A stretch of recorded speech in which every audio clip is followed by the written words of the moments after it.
in London. Carnival nahol mór an airde inis ag daine an seo an cúlra seachteach a bhaineann leis. Animné is fearr an iirecht an Parliament a réabhlóid le púdar, agus a dúling céasú miltinach i dúr London roimh mhása.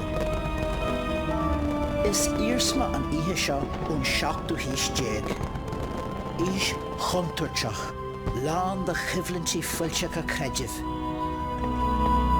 Is Conor ar bhua an frotastúnachas an chatlachas i mbunaíocht hasna. Sa Clár seo, arcamidir scéal beirt úsal Éirannach a bhí Gafa sa túr le linn na mblianta ba bhasad an cogaíocht creidirh. Beirt a céasú go cruaí is a curra chun báis go míthrócarach ag Tyburn.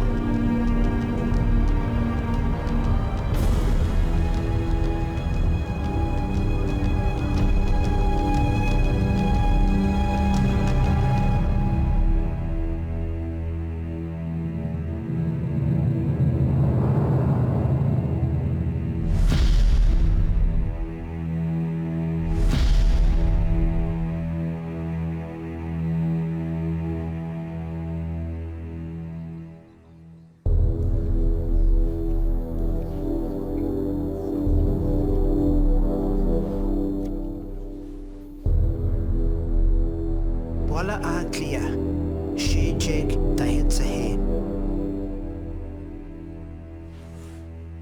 Tá socrthaithe dearannacha éirí amach i néadan an réaltais an Neanú. Níl éon chuirsí simplí ar airí amach séte a hain scéal anna chasta tá ar fád agus an chúisgur gur hárlaíonn airí amach séte a hain tá starí fós a Aragón faoi sa látá nniu ann a tá sé cinnte go bhfuil ceangal díreach idir plándal trocha blion ribhe sin agus séte a hain. De chail fórmhór de Catholicí chuige a chuid tailte ag an am sin.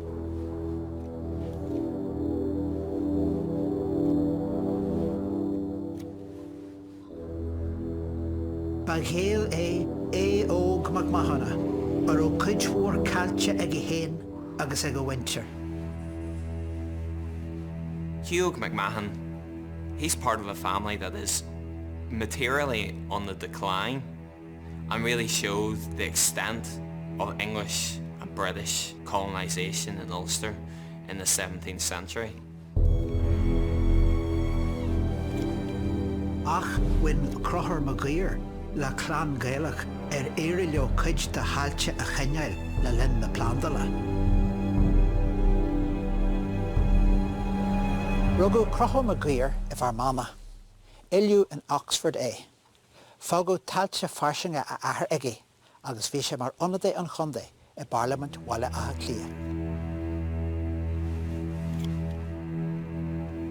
Conor Maguire, second Baron Enniskillen, was a peer and sat in the Irish House of Lords, and his family had materially benefited from the plantation of Ulster. They were one of the so-called deserving Irish families who would have gained fairly substantial tracts of land in Fermanagh.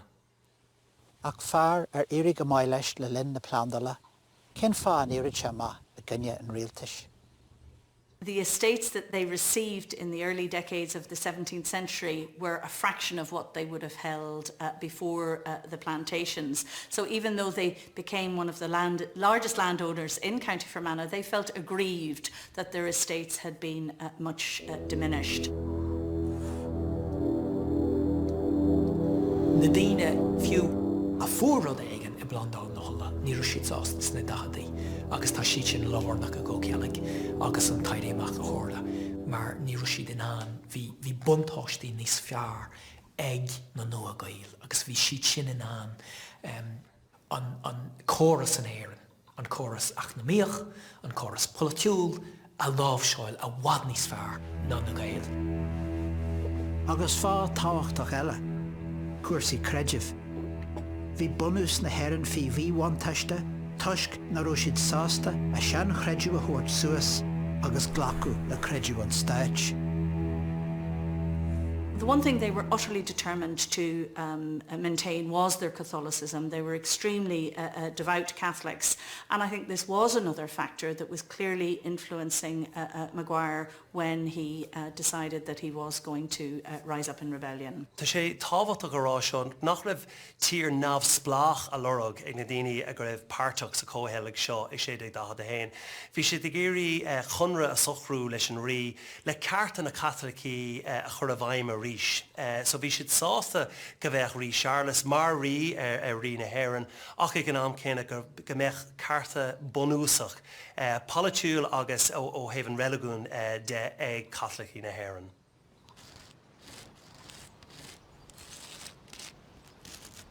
Bhí an tíre amach le tarlú ar an tríthe lás fiche de bhí dhearú fór. Bhí féle moniel agus a chóglacaithe le seileamh a ghlacu ar na príomh ionad mhíleata I dúsgurt na tíre. Agus bhí Maguire agus McMahon agus 8 fear le seileamh a ghlacu ar chaisleán bhailithe clia. Príomh siomh na cuacht de cólíní in Éirinn agus éit ar ó stóras mór aram.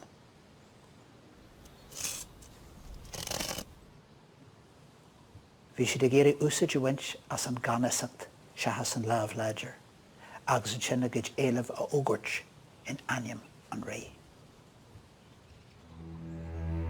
Corú an plán na Grích gan mór an stró sa tuisgurt, ach ní hawlaí a tharla a mhailithe clia. There's this figure in amongst the whole episode by the name of Owen O'Connolly. He was Hugh McMahon's foster brother. He also was a Protestant convert and a servant to Sir John Clogworthy, who was a planter in County Antrim. Ó noch an ile, bhí sé sin páirteach sa cóhéalaigh ach an ihe ribh bhí rudí le titim amach chuí sé sin díreach go dtí an rialtas Christian Blachia agus chuir sé an fistóibh cad bhí ag tarlú nó cad bhí le tarlú an láníigh sin. For an rialtas saidiúirí le chéile agus chuí siad timpeall an chathair agus le gabh siad na daoine ar fad agus ina measc Éamach Mathúna agus Conor Maguire chomai.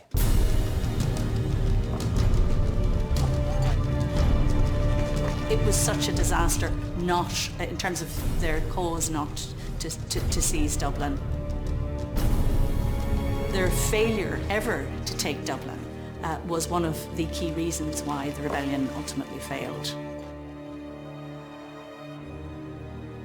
Spray an cogu go gas de fríd tír ar fad, agus an anion iireachtaí na geannarí géalacha hontaise ina achtas seachtaach díaltais. Go háirithe I bartna de chuige olú a nearnú Jean Flandal orthu.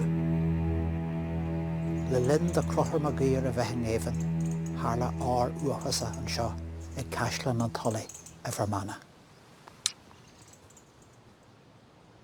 De réir contas go aimseartha, tháinig fórsaí éireannacha bhí cheannas rúraí bhagéir deara th chrothar agus mhair siad breis agus seachtú duine an seo. Fer mrá agus páistí ar lá nolig séideag da hid sa héin. Fermanagh is one of the bloodiest counties in terms of the atrocities, the mass killings. Fermanagh and Armagh are amongst the bloodiest of all the encounters. Rud é nar chuidí le cás chruthar bhagéir nó le cás í bheith wahana. Bhí siad beirt I ngéimhin anois I gaisleán mhaile a clia. An caisleán a raibh siad ag éirí ionsaí I dhéanamh. Bhí McMahon granach dúlanach leis na húdarais. I am in your hands, a dúirt sé. Use me as you will. I shall shortly be revenged. Ní raibh fada go rathraigh sé a fort.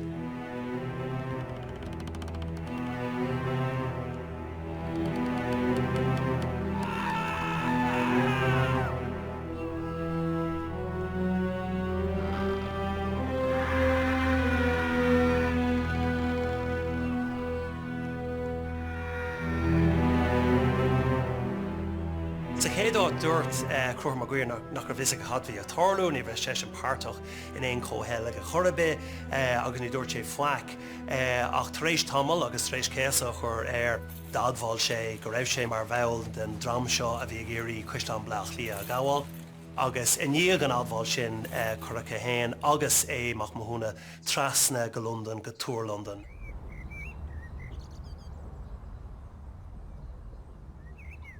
A corú bach an tríal, mar ní thuca finithe a thuirteanál as Éirinn. Áit ó cogú dearg in Éisinn, frid an tír ar fad.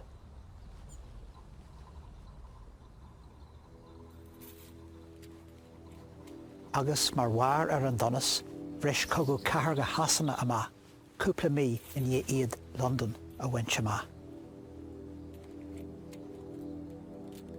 Bhí cogú cahar arsúl idir an rí ar an Páirt Amháin agus a Parliament ar an taobh eile. Now, bhí an túr agus an cahar London I seileadh agus bhí smacht an Parliament agus it's an Parliament a bhí I bhaim agus is leis na Parliament na prisúnaí seo agus bhí sort show trial le bheith acu. These guys are the smoking guns in terms of the plot, and you must remember that what was going on in Ireland was part of a much wider story. We've got the 30 Years' War raging across continental Europe, and then in England itself you have the rise of a very, very strong Protestant Puritan faction led by a man called John Pym, who is really scaremongering, and the greatest way to raise English anxieties about Ireland is to play the Popish card. And the fact that the Irish have risen in rebellion and he's got two of the lead conspirators adds such grist to his propaganda mill. They are evidence, if you want, of this Popish plot that is now going to subvert little Protestant England.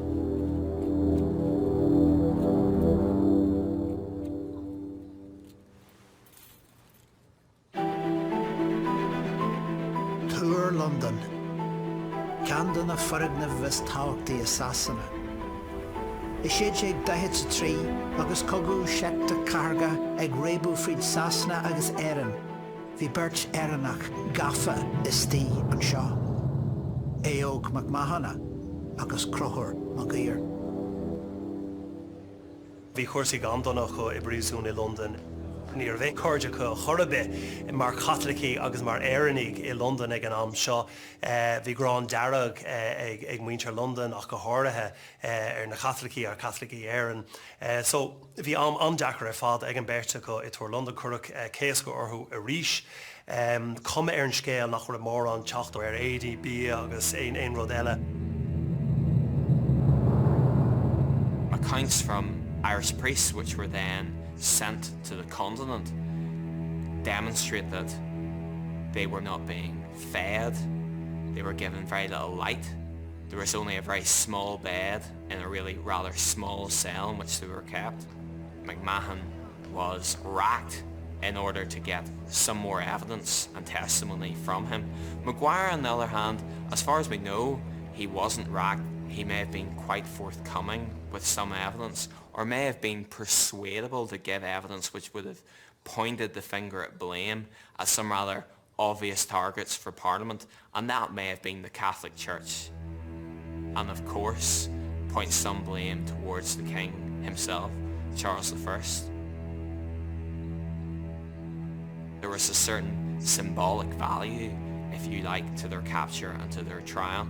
They weren't so much being tried for what they actually did themselves, but the wider course of the rising itself.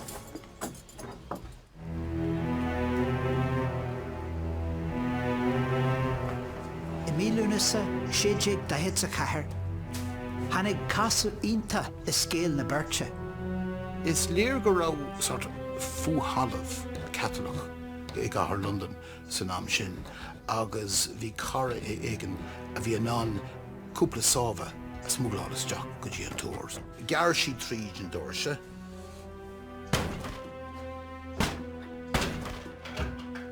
Drapig siad sús ar Gian an túr, trasna an Gian, síos bailí an túr, is teach san isce, agus náf siad go dtí an chathair. Agus chuaigh siad a bholach deach I drúirí léin, deach a bhain leis bail den fóthaile seo. Agus bhí gach cosúlacht an, go raibh siad imithe. Maguire's uncle is Owen Roe O'Neill, that great military commander who was so important in terms of the Continental War. He served with great distinction in Flanders and then went on to become the Commander-in-Chief of the Army in Ulster. I can't imagine that Owen Roe wasn't using those continental connections to help get them out of the tower. We should have found Aodh, scuíomh go mbeadh siad an seoil go dtí an Éirinn, agus ceann den lucht takeíochta an Parliament bhí díal aige, agus the scríb sé seach san díal in san am sin, there's little hope to find him again, so bhí gach cosúlacht go rinne siad éilú glan an túr. Ach ní mar sin ála, mar rinne ceann den beirt rinne sé botún ófásach. Dúir an scéal, tháinig duine acu bán na díl osraí ar an tráide muí agus scairte maithe inniuc. Daitheann éireannach eile ar an tráidiad. Éireannach isce orthú roimhe seo. Owen ó Conile. Of course they were recaptured and then the English weren't having we're going to take any second chances in terms of the proceedings against them. Agus Conor McMahon chun báis a mína saona séideag daithe sa chathair. Bás uafasach a bhí an, dúir ar litreacha a scríomh sagart caitleachach chun na Mórinne ag an am. The letters are really rather grisly. They mention how McMahon was cut down before he died and his entrails cut out of him whilst he was still alive before he was quartered.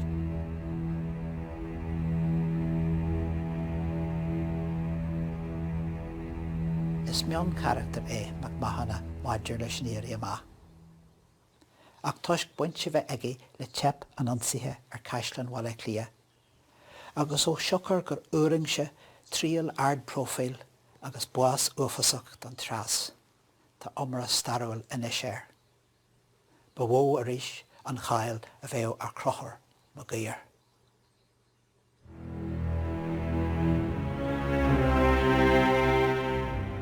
Of course, Maguire was a peer. He was an Irish lord, and one of his rights as a peer was to be tried in front of his fellow peers. So he asked actually to be tried back in Dublin. For near eintig an brehef leis, no near eintig in an teachtaíos na dá títhe an Parliamente leis, agus bhartaí siad san gur ceartas cór agus líthúil chur ar tríal mar tuathach nó commoner is asna. The writing was very clearly on the wall. There was absolutely no way they were not going to execute him. It was just finding a way of doing it.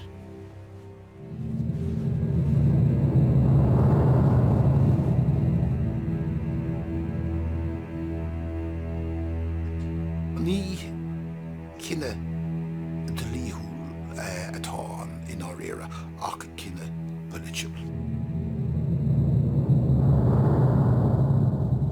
Déirú Maguire chun báis ar an tríthe lá de bhí feabhra séideag daithe sa cúig.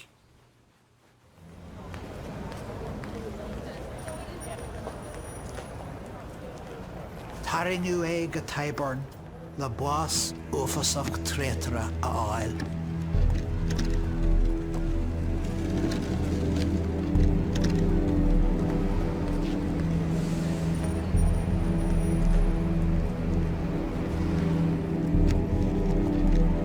Mór an súbhnas aige chun héana óúh mar bhí an siúram an sheriff ag chuirteachar agus a rá agus a glécar go numpóch sé ón a bhréig chuideh.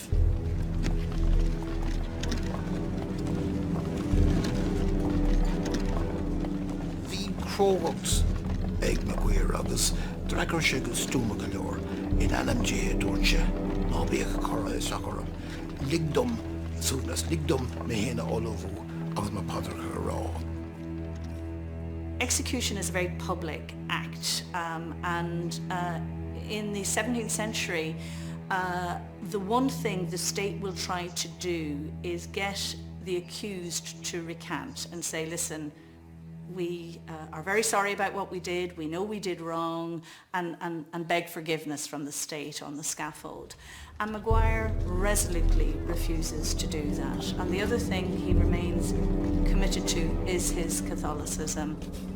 The state refuses him access to clergy and does everything possible to get him to recant, but he doesn't, and he dies believing in his cause, and that is something that the state would be very uncomfortable with, because they see that as the moment about the exercise of power, and he defied them right to the end.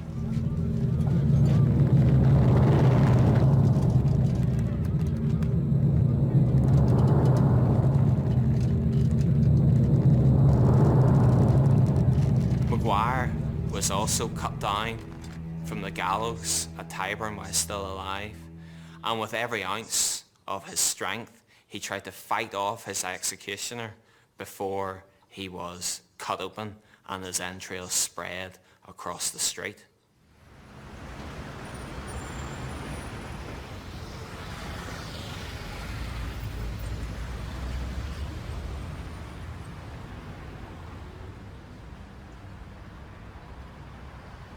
The Irish Rebellion of 1641 is one of the transformational events in Irish history, full stop.